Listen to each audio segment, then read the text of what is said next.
तो इसलिए आज हम सब यहाँ बैठे हैं क्योंकि हम सब समझते हैं कि हमारे दुनिया में बहुत जरूरी काम थे, वहां से आए।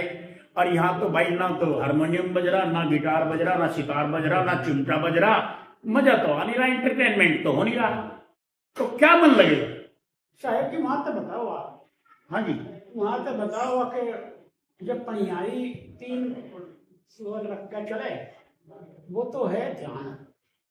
जैसे पनिहारी चली जल भरने, सखियों संग बतलावे जी, और सिर पे घड़ा घड़े पे झारी, झारी में सुरत लगावे जी। ये तो है ध्यान। ये है हमारा ध्यान।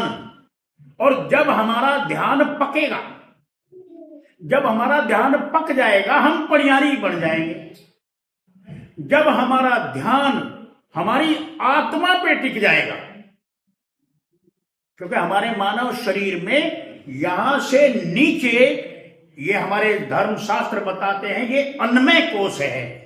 ये बताया ना अपना अगला स्टेप। हाँ, बता रहा हूं ना, ये हमारा शरीर अन्नमय कोश है। हमारे पेट में अन्न जाएगा तो हमारा ये चार्ज रहेगा शरीर, अन्न नहीं जाएगा तो ये चार्ज नहीं होगा, निढाल हो जाएगा। यहां से नीचे, यहां से आंखों से नीचे हमारा ये अन्नमय कोश है। फिर कुछ लोग जो साधना करते हैं, साधना करने के बहुत तरीके हैं, कोई एक नहीं, अपने आप को साधते हैं। कोई अन्नमय कोश से ऊपर आए तो प्राणमय कोश में चले गए। प्राणमय कोश में क्या है, अब हम पतंजलि योग देखें तो पतंजलि योग हमें क्या सिखाता है कि हम श्वासों में खेलते हैं। आचार्य रामदेव ने हमें सबको सिखाया, अनुलोम विलोम करो भाई, श्वास को ऊपर खींचो, श्वास को ऊपर खींचो, छोड़ो, ऊपर खींचो, छोड़ो। तो क्या है कि ये हमारा अनुलोम और विलोम, यानी उल्टा और सीधा। श्वास को अंदर खींचो, बाहर छोड़ो, अंदर खींचो, बाहर छोड़ो। तो अंदर जब हमारा ये ऑक्सीजन जाता है, ऑक्सीजन जो हमें बाहर दुनिया से मिलता है, क्योंकि सबसे ज्यादा ऑक्सीजन का स्रोत कहां है, सबसे ज्यादा ऑक्सीजन का स्रोत है समुद्र में, पेड़ों में नहीं है। सबसे ज्यादा ऑक्सीजन मिलता है समुद्र से, पानी से। क्यों साहब? हाँ जी गोपाल जी, यही है। तो ऑक्सीजन मिलता है हमें पानी से, समुद्र में गहराई से, क्योंकि सारे पेड़ उसी पानी से पनपते हैं। पेड़ तो एक और स्रोत बन गया, लेकिन मूल हमारा समुद्र है। हाँ, तो अब हम क्या है, अब हम बैठे हैं अन्नमय कोश में, अन्न हमने डाला तो ये चला, आंख खुली। अब आंख खुली तो हमारा ये शरीर बलिष्ठ बन गया। अब इसके साथ साथ हमारी ये शारीरिक ताकत बढ़ने लगी। पता लगा भाई इस शरीर को और भी पहलवान बनाना है, बलवान बनाना है, तो व्यायाम करो, इसको काजू बादाम खिलाओ। जो नॉनवेज वाले वो कहते हैं कि मुर्गा खिलाओ, बकरा खिलाओ। मतलब हर आदमी अपने अपने तरीके से इस शरीर को बलिष्ठ बनाने की प्रयास करता है। फिर साधना में चले तो प्राण योग में आ गए, श्वासों में चल पड़े। फिर इसके ऊपर आए तो मन का योग आया, मनोयोग में चल पड़े।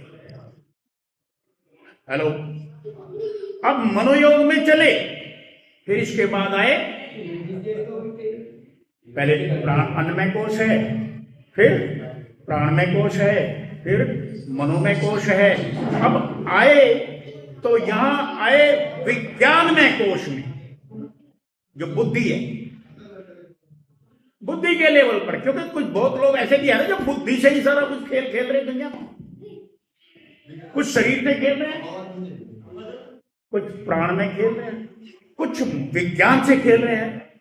और सबसे ऊपर आए तो वो है हमारा आनंदमय कोश। आनंद कहां है? हमने सुनी है ना संतों की वाणी, आनंद के लुटे खजाने भाई संतों के दरबार में। आनंद के लुटे खजाने, भाई संतों के दरबार में। क्यों खाक छान रहा पगले, तो आफत की बेकार में। और उन्होंने हमें लानत दी, क्या कहा? धन में सुख ढूंढने वालों, तुम धनवानों से पूछ लो। धन में सुख ढूंढने वालों, तुम धनवानों से पूछ लो। भाई उन्हें चैन नहीं मिलता है पल भर भी कार व्यवहार में, क्योंकि उन्हें चैन है ही नहीं है। धन में सुख ढूंढने वालों, कर्म क्षेत्र इतना जटिल है, आप समझिए इस कर्मों की श्रृंखला को। तीन आदमी, एक रजोगुणी, एक सतोगुणी, एक तमोगुणी, तीनों के भाग में एक दिन रोटी खाना एक टाइम में नहीं है। तीनों के भाग में नहीं है एक समय की रोटी खाना। तो तमोगुणी कैसे भूखा रहता है, रजोगुणी कैसे भूखा रहता है, सतोगुणी कैसे रहता है? तमोगुणी वो व्यक्ति जो अमानवीय काम कर रहा है और उसके पीछे दबिश पड़ी, पुलिस पड़ी, वो भागा, दौड़ता रहा। टाइम गुजर गया, खाना ही नहीं मिला, तो भूखा रहा ना, क्योंकि भूखा रहना उसका कर्म था। ये नए बीज बो रहा है जो उनका भाग रहा है। जो रजोगुणी है वो भी भूखा रहेगा एक टाइम। कैसे? भाई वो अपने कार व्यवहार में लगा हुआ है, बिजनेस में लगा हुआ है, सर्विस में लगा हुआ है, ओवर टाइम मिल रहा है, काम कर रहा है पैसे कमाने के लिए। बिजनेस में फुर्सत नहीं है ग्राहकों से, वो भी भूखा रहेगा एक टाइम। भूखा रहना था ना। अब सतोगुणी आया, उसे भी भूखा रहना, तो वो कैसे रहेगा? क्योंकि वो दूसरे की भलाई करने में रात दिन लगा हुआ है, और इमरजेंसी पड़ी तो उसने लोगों की सेवा में अपना टाइम दे दिया, वो भी भूखा रह गया। कुल मिला के भूखा रहना, लेकिन स्थिति अवस्थाएं बदल गई। हमारा इस दुनिया में भी ठीक यही प्रोसेस है। हमने कर्ज लेना और देना है, किसी को किसी रूप में, किसी को किसी रूप में, किसी को किसी रूप में। लेन देन पक्का है, इसे कोई हम हटा नहीं सकते। ऐसा क्या करें? अब देखिए, गहराई से सोचिए, गहराई से सोचने की बात है। जो लोग कहते हैं कि हम तो किसी का बुराई नहीं करते जी, इन पचड़ों में हम क्यों बढ़े? हम इन पचड़ों में क्यों बढ़े? हम तो किसी का बुराई नहीं करते। बहुत लोग कहते हैं जी अपने बीवी बच्चों को संभालो, बस यही सबसे बड़ा सत्संग है। ऐसे भी लोग हैं, और ऐसे भी लोग हैं जो कहते हैं अरे भाई ये कुछ भी नहीं, इसके ऊपर का खेल कुछ और है। अब मैं एक बात समझा दूं आपको, जो लोग दूसरे का अहित करते हैं वो तो प्रत्यक्ष काल है ही। अहित करने वाला काल है कि नहीं? अब जो लोग दूसरे का अहित नहीं कर रहे, जो अपने बीवी बच्चों में मस्त हैं, जो अपना कमा रहे खा रहे, में फालतू कोई बात ही नहीं, तो आप एक बात समझाइए मुझे, चाहे वो सतोगुणी हो या रजोगुणी, हम क्या कभी ऐसा हो सकता है कि कोई श्वास लिए बिना रहे? श्वास लिए बिना कोई रह नहीं सकता ना, श्वास तो लेना ही पड़ेगा ठीक ठाक रहना है। जब वो श्वास अंदर जाएगा तो अंदर जा करके ऑक्सीजन ही तो है। जब वो अंदर जाएगा तो अंदर हमारी नसों में वो ऑक्सीजन जाएगी, तो जहां कोई कमजोर नस है उसको ताकत मिलेगी, उसको मजबूत करेगा। फिर ऐसा तो हो नहीं सकता कि वो श्वास जो अंदर गया बाहर ना निकले। बाहर निकलेगा तो वो एक जहर बन के निकलेगा, जिसे कहते हैं कार्बन डाइऑक्साइड गैस। जब वो कार्बन डाइऑक्साइड गैस बाहर निकलेगी, उससे कितने जीव मरेंगे, उनका कौन ठेकेदार होगा? वही होगा ना श्वास लेने वाला। हम पलक ऐसे झपकाते हैं, ये वायुमंडल जितना खाली है, जितना ये स्पेस है, ये सब जीवों से भरा पड़ा है। ऐसे ऐसे जीव हैं जो परमाणु टाइप हैं, अणु से भी बारीक है परमाणु है, जो दिख नहीं रहे। क्या वो नहीं मरेंगे? हम पानी पीते हैं, इन पानी के अंदर, साहिब महाराज जी एक कुर्सी डाल दो साहिब, तो आ जाओ। तो जो परमाणु टाइप जीव हैं, पानी में जीव हैं कि नहीं? पानी में जीव हैं। क्या पिए बिना हमारा काम चल जाएगा? पानी में जितने जीव हैं वो मरेंगे तो उनका जिम्मेदार कौन है? कौन उनका बदला देगा? क्योंकि ये तो कर्म क्षेत्र है। हम जब चलते हैं तो जिस जगह पर हमने देखा है, अगर कहीं घास पैदा हो रही है और आदमी वहां से चल रहे हैं तो उस जगह घास पैदा होनी भी बंद हो जा। इतना हीट, इतनी गर्मी आदमी में है कि घास भी पैदा नहीं होती उस रास्ते पे। तो जीव नहीं मरेंगे क्या?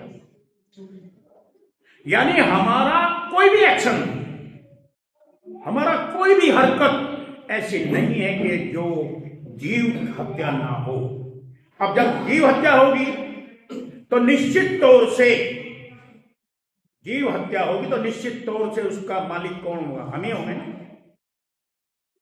अब जब हम होंगे तो भुगतान कौन देगा? हम ही देंगे। इन सब से बचने का उपाय क्या है? क्योंकि संतों की श्रृंखला में यही समझाया जाता है कि हम निकर्म के लेवल पर कैसे पहुंचे, कर्मों की श्रृंखला से कैसे उठे।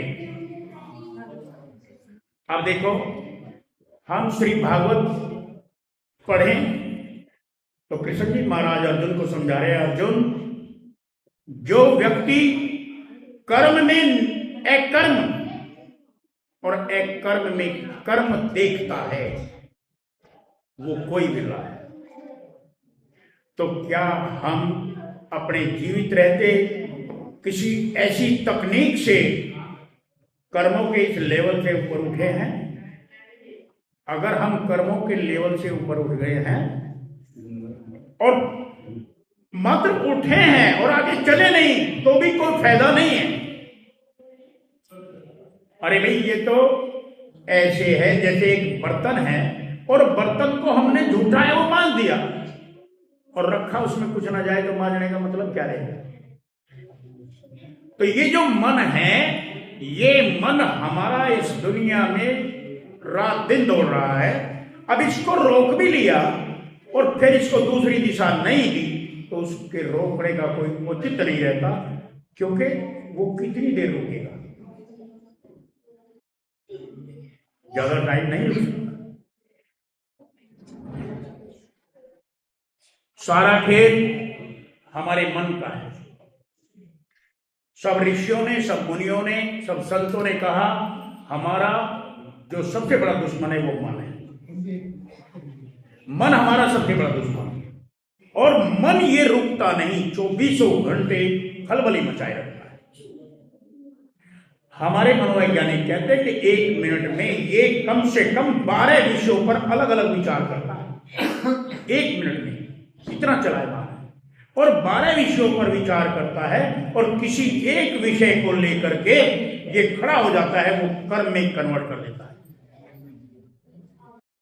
जो 11 विषय रह गए, मैं कम बता रहा हूं, जो 11 विषय रह गए वो हमारे मेमोरी कार्ड में फिट हो गए। वो कभी समाएगा फिर फलीभूत होगा। अभी हमारे पुराने जो कारण जो बने थे, अब वो ये समय आ रहा है कि वो कारण अब कर्म में कन्वर्ट होके आ रहे हैं और हमारा जीवन चल रहा है। अब इससे निजात पाना कैसे पाया जाए? क्योंकि मन के रोकने से ही हम कर्म की श्रृंखला से टूट सकते हैं। मन नहीं रुका तो कर्मों की श्रृंखला नहीं रुकेगी। तो मेरा अभी आपसे एक आग्रह है कि मैं आपको अभी एक ट्राई देता हूं। हम सब यहां जितने बैठे हैं, विचार कीजिए कि हम क्या सही में यहां बैठे हैं या कहीं और जा रहे हैं? क्या सही में बैठे हैं? क्योंकि कबीर साहब कहते हैं, भाई मन दिया किसी और को और तन साधु के संग। तन से तो हम यहां बैठे, मन कहीं और खा रहा है। तो मन दिया किसी और को, तन साधु के संग, कहे कबीर कोरी गजी कैसे लगे फिर रंग। कोरी गजी पे रंग नहीं लगता भाई, कोरे कपड़े पर रंग नहीं चढ़ेगा। तो अब मैं आपसे एक आग्रह करूंगा, थोड़ा थोड़ा 6 इंच का गैप दीजिए, अपने एक दूसरे के साथ गैप दीजिए 6 इंच का। और जो कहता है मन नहीं रुकता, मैं आज तुम्हें सबको एक चैलेंज करता हूं, जिस विधि से मैं तुम्हें कहूंगा उस विधि से बैठो और अपने मन को कहीं भी ले जाकर दिखा दो मुझे।